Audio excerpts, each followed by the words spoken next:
헤세드, 한결같은 사랑, 변함없는, 다함없는 그 사랑을 받아 누리라고 초청하기 위해서 부르십니다. 사랑하는 여러분, 어제 드린 말씀을 다시 한번 드리도록 하겠습니다. 이스라엘 민족에게 베푸신 헤세드, 하나님의 변함없는, 다함없는 사랑은 지금 이 말씀을 읽고 있는 저희에게 동일하게 주어지는 줄 믿습니다. 이스라엘 민족을 헤세드 가운데로 초대하시는 하나님의 초청은 바로 저와 여러분을 향하는 초청임을 확신하시기를 바랍니다. 그렇다면 이 초청에 우리는 어떻게 해야 할까요? 오늘 말씀을 통하여 우리의 모습이 어떠해야 되는지를 함께 살펴보려 합니다. 이사야서 55장은 두 부분으로 나누어서 우리가 볼 수 있는데요. 하나님이 이스라엘 민족에게 주시는 두 개의 큰 동사로 나눌 수 있습니다. 두 개의 동사는 나아오라 그리고 찾으라입니다. 1절에서 5절까지의 말씀을 보면 먼저 하나님은 이스라엘 민족을 향해 나아오라라고 말씀하십니다. 그리고 그들의 나아옴 이후에 후속적으로 그들에게 어떤 행동들을 구체적으로 말씀합니다. 7절에서 13절은 하나님은 이스라엘 민족에게 하나님을 찾을 것을 말씀하시고 찾음을 통하여 주어지는 모습들에 대해서 구체적으로 말씀하고 계십니다. 그래서 나아오는 것 그리고 찾는 것, 이 두 개의 동사를 중심으로 하나님이 이스라엘 백성들에게 헤세드를 어떻게 구체적으로 제시하시는지를 함께 살펴보려 합니다. 오늘 말씀을 통해 우리의 삶에도 동일한 은혜로 함께할 헤세드를 믿음으로 바라보며 함께 말씀을 나누도록 하겠습니다. 1절은 오호라라는 감탄사로 시작됩니다. 이 단어는 본래 히브리어에서 비탄에 빠진 심정을 나타내는 감탄사입니다. 로마서 7장에서 사도 바울도 동일한 단어로 오호라라는 단어로 자신의 심정을 토로하고 있는데요. 이사야 또한 하나님의 마음을 동일한 심정으로 이 단어를 사용해서 표현하고 있습니다. 이 말이 조금 이상하게 들릴 수 있을 것 같습니다. 왜냐하면 하나님께서 이스라엘 민족에게 베푸시는 헤세드와 탄식은 전혀 어울려 보이지 않기 때문입니다. 이스라엘 민족을 회복시키기 위해 헤세드를 내리시는 하나님의 모습은 기쁨과 감격이 어울리지 탄식은 어울리지 않아 보입니다. 그런데요, 오호라라는 이 단어가 탄식의 심정으로 하는 감탄사로 우리가 보게 될 때 이스라엘 민족에게 헤세드를 베푸시는 하나님의 마음을 더 온전히 이해할 수 있는데요.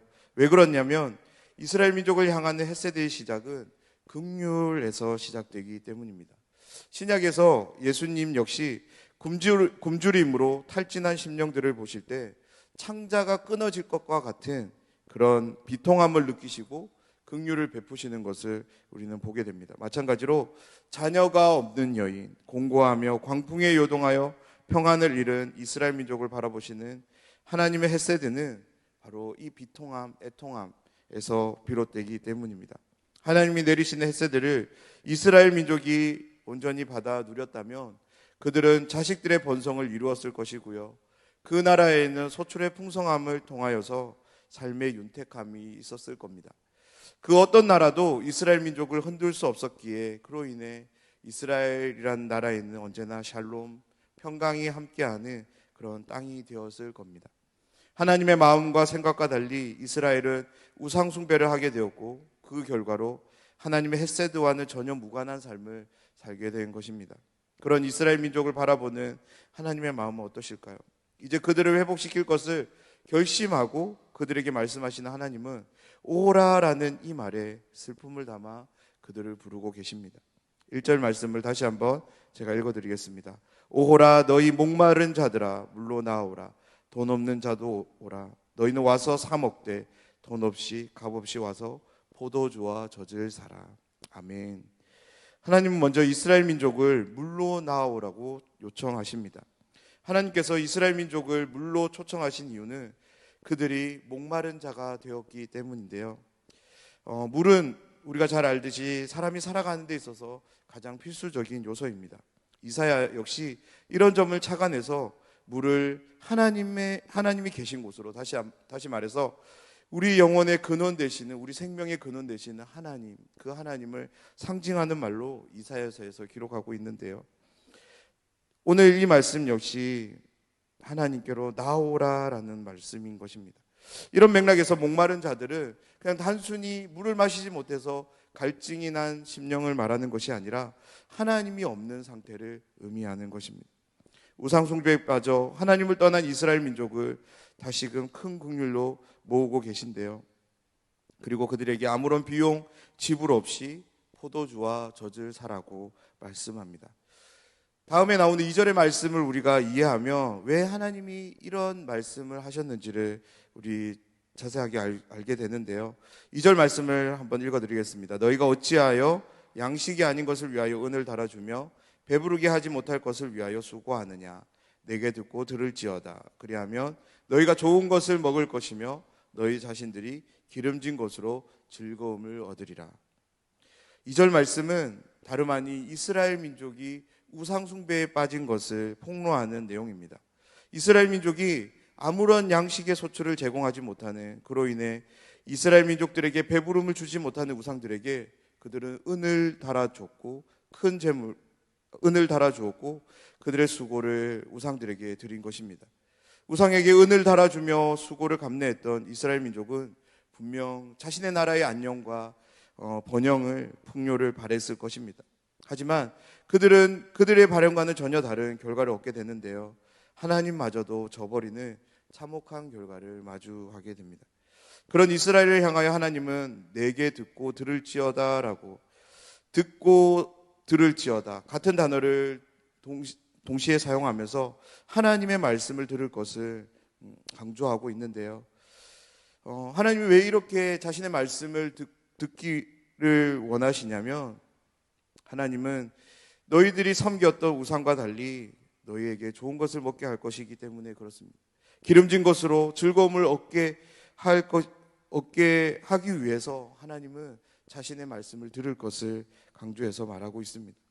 이스라엘 민족에게 아무것도 주지 못함에 불구하고 은과 수고를 갈취했던 우상과 달리 하나님은 이스라엘을 향하여 값없이 와서 사서 먹으라고 말씀하고 계시는 겁니다. 사랑하는 여러분, 우리의 삶의 만족과 풍성함이 하나님으로부터만 오는 줄 믿습니다. 세상이 우리에게 만족과 유익을 주는 것 같지만 잘 생각해 보면 더 많은 물질과 수고를 착취하고 있는 것을 보게 되는데요.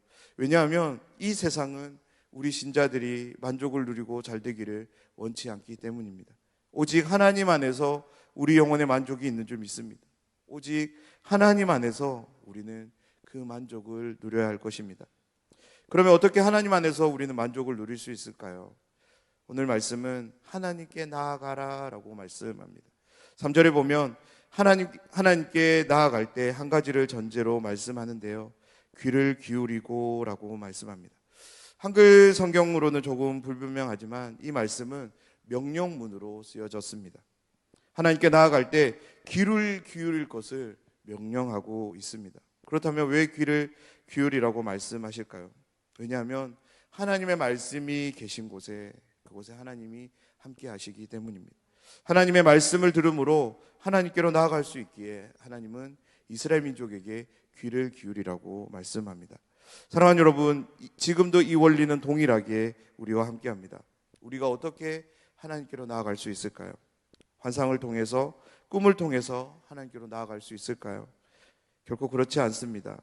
이와 같은 것들로 우리는 하나님께 나아갈 수 없습니다. 오직 하나님의 말씀, 이 성경에 기록된 말씀을 통해서 우리는 하나님께 나아갈 수 있음을 믿습니다.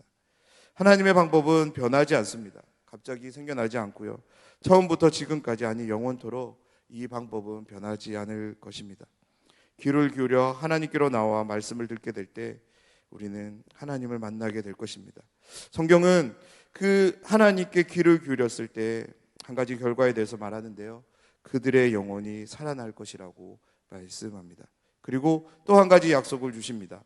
다윗에게 허락하신 특별한 은혜의 언약을 맺을 거라고 말씀하는데요. 이 구절에 대한 여러 다양한 이견들이 있지만 공통적으로 의미하는 바는 다윗과 맺은 약속을 하나님께서 영원토록 신실히 지켜가듯이 지금 하나님께 나와 말씀을 듣는 너희에게도 동일하게, 다시 말해서 하나님의 은혜가 신실하게 너희와 함께 할 것이라는 그런 의미입니다. 하나님의 헤세드가 너희와 함께 할 것을 깨닫게 하시기 위해서 하나님은 다윗의 언약을 이야기하십니다. 다윗에게 허락하신 헤세드는 지금 이사야서가 기록될 당시에 이스라엘 민족과 함께 했습니다. 동일하게 오늘을 살아가는 저희 모두와도 동일하게 함께하는 줄 믿습니다. 사랑하는 여러분, 목사가 설교에서 전하는 말로 이 이야기를 말로 여기지 않기를 부탁드립니다. 하나님이 내리시는 헤세드는 지금도 예수님 안에서 의롭게 된 모든 신자들, 그들을 양자로 삼으셔서 자녀되게 하신 저희를 위한 하나님의 은혜임을 꼭 기억하시고, 우리의 생애와 삶을 통해서 이 헤세드는 반드시 받아 누려야 되는 하나님의 선물임을 우리가 꼭 기억해야 될 것입니다. 4절부터 이사야는 보라라는 단어를 통해서 이스라엘 민족의 시선을 하나님을 향하도록 합니다. 바로 하나님이 내리시는 헤세드를 그들로 하여금 목도하기 위함인데요. 4절, 5절 두 번의 보라를 통해서 하나님의 헤세드는 반드시 그들과 함께 할 것임을, 그들이 반드시 경험하게 될 것임을 강조하고 있습니다. 6절부터 이사야를 통해 하나님은 자신을 찾을 것을 말씀하는데요. 6절 말씀을 제가 한번 읽어드리겠습니다. 너희는 여호와를 만날 만한 때에 찾으라. 가까이 계실 때에 그를 부르라. 아멘. 찾음은 또한 부름으로 이어집니다. 여기서 찾으라라는 단어는 다라쉬라는 히브리어인데요. 이 단어는 두 가지 의미로 성경에서 사용됩니다. 하나는 지식과 정보 등을 찾는 것을 의미하고요. 또 다른 하나는 쌍방 간의 관계를 통해서 서로가 서로에게 원하는 것이 무엇인지를 곰곰이 살피고 찾는 것을 의미합니다. 오늘 본문에서는 후자의 의미로 사용되었는데요. 이스라엘 민족은 우상의 마음이 아닌 자신들의 하나님, 그 하나님의 마음이 무엇인지를 찾았어야만 했습니다. 그래서 하나님 앞에 범죄한 이스라엘 민족을 고려했을 때 이 찾음은 다름 아닌 회개와 연결되는데요. 회개를 통해 하나님과의 관계 회복, 그것을 전제하고 하나님의 마음을 찾을 것을 요청하고 있습니다. 하나님은 찾으라라는 이 요청 안에 이스라엘 민족의 마음을 돌이킬 것을 촉구하고 계시는 것인데요. 7절 말씀에서 그 의미가 분명하게 드러납니다. 7절 말씀을 우리 함께 읽어보도록 하겠습니다. 악인은 그의 길을, 불의한 자는 그의 생각을 버리고 여호와께로 돌아오라. 그리하면 그가 긍휼히 여기시리라. 우리 하나님께로 돌아오라. 그가 너그럽게 용서하시리라. 아멘. 8절부터 한글 성경에는 기록되어 있지 않지만 4번이나 왜냐하면이라는 말을 통해서 이 이유들을 밝혀가는데요. 그러면서 마지막 13절을 통해서 하나님이 베푸시는 헤세드가 영원히 너희들과 함께할 것을 말씀하시며 오늘 본문의 내용은 마칩니다.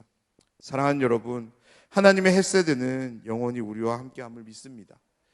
하나님의 헤세드가 영원히 우리와 함께하기에 우리는 아무렇게 살아도 되는 것일까요? 1절에 오라라는 말을 우리가 꼭 기억했으면 좋겠습니다. 하나님이 우리의 삶에 헤세드를 베푸실 때 어떤 마음으로 베풀어 주시는 것이 좋을까요?